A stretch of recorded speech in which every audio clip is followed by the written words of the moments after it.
కష్టాలు కలకాలం ఉండవు అంటారు పెద్దలు. నిజమే, కానీ సుఖాలు కూడా కలకాలం ఉండవు. కష్టం సుఖం, సుఖం కష్టం, అదే కదా జీవితం. అయితే మంచి వేషధారణ, పెదవుల మీద చెరగని చిరునవ్వు, కంఠంలో ఆత్మవిశ్వాసం, ముఖంలో తేటదనం, ఇవన్నీ అవతలి వ్యక్తిని ఆకర్షిస్తాయి. మన మీద మనకి నమ్మకం ఉండాలి.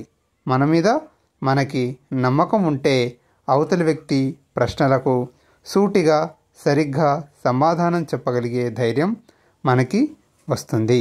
మంచి వేషధారణ, పెదవుల మీద చెరగని చిరునవ్వు, ఆత్మవిశ్వాసం ఉన్నప్పుడు మనం అవతలి వ్యక్తిని ఆకర్షించగలుగుతాం. కష్టాలు కలకాలం ఉండవు అంటారు పెద్దలు. నిజమే, కానీ సుఖాలు కూడా కలకాలం